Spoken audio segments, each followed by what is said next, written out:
नमस्कार, मैं हूं अनुष्का। बिहारी न्यूज में आपका स्वागत है। आज शाम तक की खबरों को जानने से पहले एक नजर डालते हैं अब तक की सुर्खियों पर। पटना के 16 प्रखंड आए रेड जोन में। मुख्यमंत्री नीतीश कुमार ने की हाई लेवल मीटिंग। अब होम आइसोलेशन वालों को भी मुहैया कराए जाएंगे ऑक्सीजन। जल्द ही शिक्षकों के खाते में आएगी वेतन की राशि। पटना का IGIMS बनेगा कोविड डेडिकेटेड अस्पताल। तो चलिए अब जानते हैं खबरें विस्तार से। पटना के 16 प्रखंड आए रेड जोन में। पटना जिले में कोरोना की रफ्तार थमने का नाम नहीं ले रही है। जिले के 23 प्रखंडों में से 16 प्रखंडों में कोरोना संक्रमितों की संख्या 150 से भी ज्यादा हो चुकी है। इसके तहत इन 16 प्रखंडों को रेड जोन के अंदर रखा गया है। वहीं पंडारक और पुनपुन भी रेड जोन की तरफ बढ़ा है। इसके अलावा दानापुर और बाढ़ प्रखंडों में बीते 4 दिनों में कोरोना संक्रमितों के मामले में उछाल देखने को मिल रहा है। इसके तहत दूसरे स्थान पर दानापुर प्रखंड ने फुलवारी शरीफ की जगह ले ली है। वहीं जिले में तीसरे स्थान पर बाढ़ प्रखंड है, जहां संक्रमण के मामले सामने आए हैं। इधर पटना सदर संक्रमण के मामले में शुरू से ही नंबर 1 पर रहा है। यहां फिलहाल 11,000 से अधिक एक्टिव केसेस हैं। पटना के ग्रामीण क्षेत्रों में इस बार स्वास्थ्य जांच की व्यवस्था और क्वारंटीन सेंटरों में कमी होने के कारण भी संक्रमण के मामले में बढ़ोतरी हो रही है। आरजेडी के युवा विधायक ने दिया कोरोना फंड के लिए 50 लाख रुपए। एक तरफ बिहार में कोरोना के बढ़ते केस के बीच स्वास्थ्य व्यवस्था के सवाल को लेकर तेजस्वी यादव नीतीश सरकार पर लगातार हमलावर है, तो वहीं दूसरी तरफ आरजेडी के ही एक युवा विधायक ने कोरोना से जंग लड़ने में सरकारी फंड से 50 लाख देने का ऐलान किया है। इसके तहत वैशाली के महुआ विधानसभा क्षेत्र से विधायक मुकेश रोशन ने बड़ी पहल की है। आरजेडी विधायक मुकेश रोशन ने वैशाली डीएम उदिता सिंह को एक चिट्ठी लिखी है, जिसके जरिए उन्होंने 50 लाख रुपए जिला प्रशासन को देने का ऐलान किया है। ये राशि उन्होंने मुख्यमंत्री क्षेत्र विकास योजना के तहत कोविड से लड़ने के लिए विधायक फंड से दिए हैं, जिसके तहत वैशाली जिले में कोरोना मरीजों का सुचारू रूप से इलाज के लिए 50 oxygen cylinder, 2 ventilator machine, 25 ICU bed, 1 ambulance और 25 पल्स ऑक्सीमीटर खरीदने की बात कही गई है। प्राइवेट अस्पताल में बिना आदेश के हो रहा था संक्रमित मरीजों का इलाज। राजधानी पटना के एक निजी अस्पताल द्वारा नियमों के उल्लंघन का एक गंभीर मामला सामने आया है। दरअसल भागवत नगर स्थित एक प्राइवेट अस्पताल ओम पाटलिपुत्रा ने पहले कोरोना संक्रमित मरीजों को भर्ती कर लिया। उसके बाद ऑक्सीजन नहीं होने की बात कहकर मंगलवार को एक साथ 12 मरीजों को डिस्चार्ज कर दिया गया, जिससे मरीज के परिजन काफी ही परेशान हो गए। जिसके बाद इसकी सूचना जिला प्रशासन के अधिकारियों को दी गई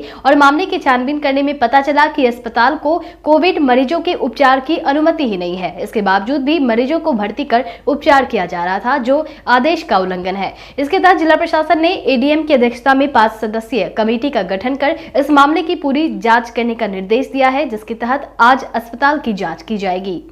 अब होम आइसोलेशन वालों को भी मुहैया कराए जाएंगे ऑक्सीजन। पटना हाईकोर्ट में कोरोना इलाज की जांच और राज्य में इसके लिए इलाज की सुविधाओं के मद्देनजर अब रोज ही सुनवाई की जाएगी। इसके तहत कोर्ट सभी लोकहित याचिकाओं पर सुनवाई जारी रखेगी। इसके तहत बीते दिन मंगलवार को हाईकोर्ट ने एक याचिका पर सुनवाई करते हुए आदेश जारी किया कि अस्पतालों के साथ साथ होम आइसोलेशन में रह रहे गंभीर पेशेंट को भी सरकार ऑक्सीजन मुहैया कराए। इसके लिए ऑक्सीजन कोटा का पूरा उठाव सुनिश्चित करने की बात कही गई है। साथ ही पटना एम्स के डॉक्टरों की अगुवाई में गठित एक 3 सदस्यीय एक्सपर्ट कमेटी को हाईकोर्ट ने पटना के तमाम कोविड अस्पतालों में ऑक्सीजन आपूर्ति, बेड की व्यवस्था और रोजाना कितने कोविड टेस्ट हुए हैं, इन सब का डे टू डे आंकड़ा लेने का प्रभाव दिया है। इसके लिए स्वास्थ्य विभाग के प्रधान सचिव को कहा गया है कि पटना के सभी कोविड अस्पतालों के अधीक्षकों को निर्देश दें कि वो इस 3 सदस्यीय कमेटी के मांगने पर सही आंकड़ा प्रस्तुत करें।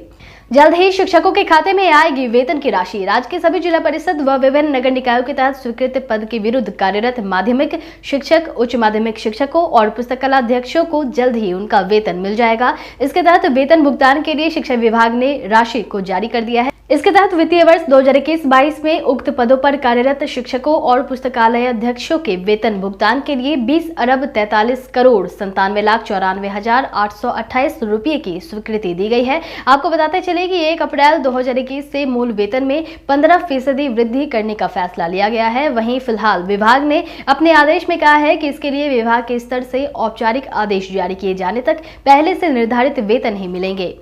पटना का IGIMS बनेगा कोविड डेडिकेटेड अस्पताल। बिहार में कोरोना के बढ़ते प्रकोप को देखते हुए लगातार कोविड डेडिकेटेड अस्पतालों की संख्या में भी वृद्धि की जारी है। इसी क्रम में मंगलवार को आयोजित उच्च स्तरीय बैठक में मुख्यमंत्री नीतीश कुमार ने पटना स्थित IGIMS को कोविड डेडिकेटेड अस्पताल बनाने का ऐलान किया है। बताते चले कि पहले से भी IGIMS में कोरोना मरीजों के इलाज के लिए 100 बेड की व्यवस्था थी, लेकिन अब इस अस्पताल में बड़ी संख्या में कोरोना मरीजों का इलाज संभव हो पाएगा। इससे पहले बीते दिनों मुख्यमंत्री ने IGIMS में कोरोना मरीजों के मुफ्त इलाज की घोषणा की थी। जिस वक्त अस्पताल में कोरोना मरीजों के लिए केवल 100 बेड ही थे, जिसके बाद विपक्ष ने भी मुफ्त इलाज की घोषणा पर कई सवाल उठाए थे। जिसके बाद अब सीएम नीतीश ने पूरे अस्पताल को ही कोरोना डेडिकेटेड अस्पताल में बदलने का निर्देश दिया है, जहां पर मुफ्त में इलाज किया जाएगा।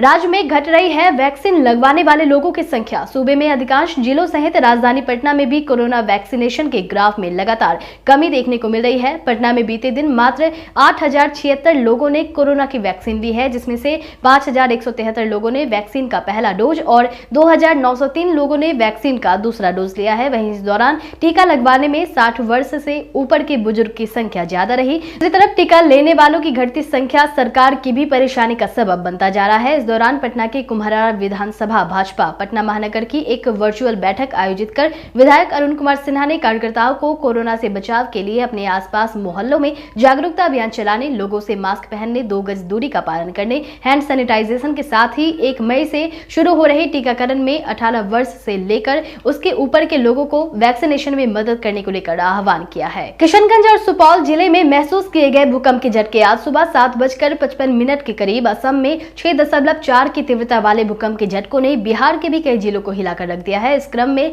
किशनगंज और सुपौल जिलों में भूकंप के झटके महसूस किए गए, जिसके बाद सुबह सुबह लोगों के बीच हड़कंप समझ गया। लोग वाग डरकर अपने अपने घरों से निकलने लगे। किशनगंज में जिला मुख्यालय सहित कई प्रखंडों में झटके को महसूस किया गया। प्रखंड क्षेत्र के टेराघाट, बहादुरगंज, ठाकुरगंज, दिगल बैंक में भूकंप का असर रहा। वहीं सुपौल जिले के भी त्रिवेणीगंज प्रखंड सहित कई प्रखंडों में इन झटकों को महसूस किया गया। आपको बताते चले कि असम के सोनितपुर में भूकंप का केंद्र रहा था, जिसके कारण असम, बिहार समेत उत्तरी बंगाल में भी इसका असर देखने को मिला। आज बिहारी बर्थडे स्पेशल में हम बात करेंगे महर्षि मेही परमहंस के बारे में। बिहार में जन्मे सदगुरु महर्षि मेही परमहंस जी महाराज 19वीं सदी के भारतीय रहस्यवादी, कवि और संत थे, जिनका जन्म आज ही के दिन वर्ष 1885 में मधेपुरा जिले के खोकसी श्याम गांव में हुआ था। वे हिंदी साहित्य के भक्तिकालीन युग में ज्ञानाश्रय निर्गुण शाखा की काव्यधारा के प्रवर्तक थे। उनके लेखन आधुनिक विद्वानों की साहित्यों में मिला करते हैं। इन्होंने सामाजिक भेड़िया ध्यान भक्ति की निंदा की। वहीं महर्षि मेही ने सत्संग योग की रचना कर यह सिद्ध कर दिया कि सभी पहुंचे हुए संतों एवं वैदिक धर्मावलंबियों की विचारधारा एक ही है। अंतिम समय तक ये संतमत सत्संग का प्रचार प्रसार करते रहे। महर्षि मेही ने कई ग्रंथों की भी रचना की, जिसमें सत्संग योग सबसे ज्यादा प्रचलित हुई। मरीज की मौत के बाद एनएमसीएच में हुआ जमकर हंगामा। पटना के एनएमसीएच में एक बार फिर से कोरोना संक्रमित मरीज के परिजनों द्वारा बवाल मचाने और तोड़फोड़ करने का मामला सामने आया है। दरअसल तोड़फोड़ की यह घटना आज सुबह 4 बजे के आसपास की है। जानकारी के अनुसार यहां कोरोना संक्रमित एक मरीज की मौत हो जाने के बाद परिजनों ने अस्पताल प्रबंधन पर इलाज में लापरवाही का आरोप लगाते हुए हंगामा करना शुरू कर दिया। विरोध कर रहे परिजनों ने इस दौरान न सिर्फ फर्नीचर को नुकसान पहुंचाया, बल्कि डॉक्टर के चैम्बर को भी तोड़ दिया। इतना ही नहीं, परिजनों ने यहां मंगाई गई ऑक्सीजन सिलेंडर को भी अस्पताल के परिसर में फेंक दिया। आपको बता दें कि एनएमसीएच में लगातार परिजनों और डॉक्टरों के बीच मारपीट और हंगामे की खबर सामने आ रही है और इसके लिए परिजन लगातार अस्पताल प्रबंधन पर इलाज में लापरवाही के आरोप लगा रहे हैं। बिहार कांग्रेस ने की स्कूल फीस सहित अन्य फीस माफ करने की मांग। बिहार कांग्रेस के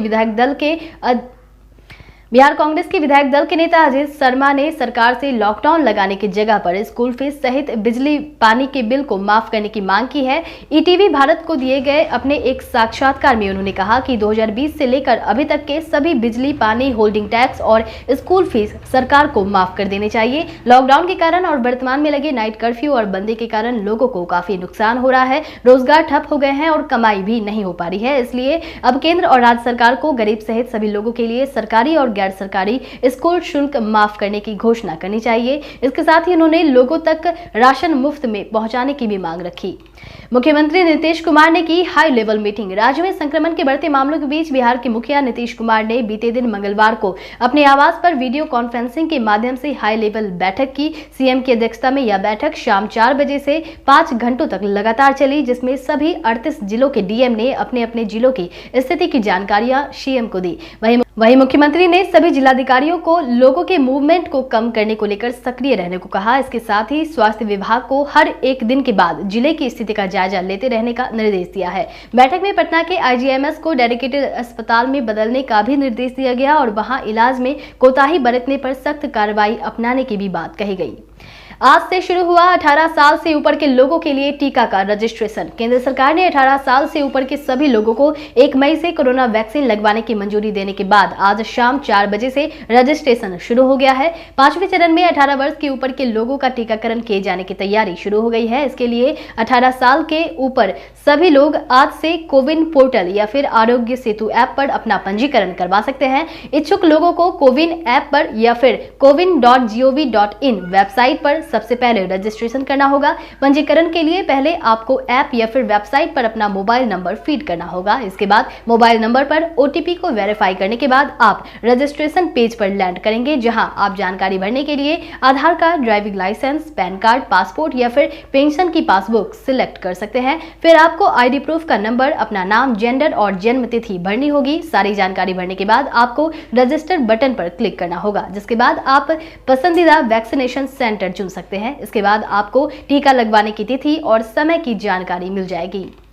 दिल्ली में लॉकडाउन के बीच आज होगा आईपीएल मैच। राजधानी दिल्ली के अरुण जेटली स्टेडियम में आज शाम चेन्नई सुपर किंग्स और सनराइजर्स हैदराबाद के बीच इस सीजन का पहला मैच खेला जाना है। मैच शाम 7:30 बजे से शुरू हो जाएगा। हालांकि इसका असर लॉकडाउन पर नहीं पड़ेगा, क्योंकि दिल्ली सहित सभी जगहों पर दर्शकों के आने पर रोक लगी है। आज का मैच रोमांचक से भरा रहेगा, क्योंकि एक तरफ पिछले 4 मुकाबलों में बड़ी जीत दर्ज करने वाली चेन्नई की टीम है, तो वहीं दूसरी तरफ एसआरएच है, जो कि तालिका में सबसे नीचे पायदान पर है। डेविड वार्नर की कप्तानी में हैदराबाद ने पिछले 5 मुकाबलों में 4 मैच हारा है और सिर्फ 1 में जीत दर्ज की है। यहाँ खास बात यह देखने को मिलने वाली है कि चेन्नई और हैदराबाद दोनों ही टीमें आज दिल्ली के अरुण जेटली स्टेडियम में पहली बार खेलने उतरेंगी। देश भर में 24 घंटे में नए मामले हुए 3.5 लाख के पार। देश भर में बीते 24 घंटे में एक बार फिर बड़ा आंकड़ा आया है। स्वास्थ्य मंत्रालय की तरफ से जारी ताजा आंकड़ों के मुताबिक बीते 24 घंटे में कोरोना के 3,60,960 नए मामले सामने आए हैं और इस दौरान मौत का आंकड़ा भी 3,000 के पार चला गया है। बीते 24 घंटे में कुल मिलाकर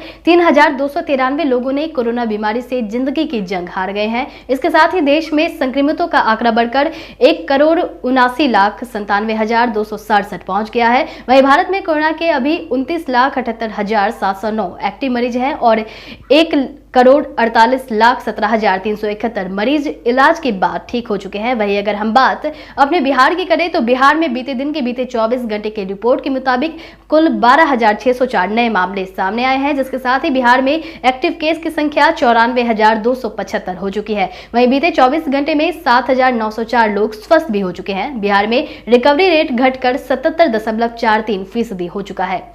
तो चलिए बढ़ते हैं आज के सवाल की ओर। आज का सवाल कुछ इस प्रकार है कि आपके अनुसार आज शाम खेले जाने वाले आईपीएल के मुकाबले में चेन्नई सुपर किंग्स और सनराइजर्स हैदराबाद में से किस टीम का पलड़ा भारी रहने वाला है? आप अपने जवाब हमें कमेंट सेक्शन में कमेंट करके जरूर बताएं और बिहार से जुड़ी खबरों से अपडेटेड रहने के लिए जुड़े रहें बिहारी न्यूज के साथ। तब तक के लिए नमस्कार।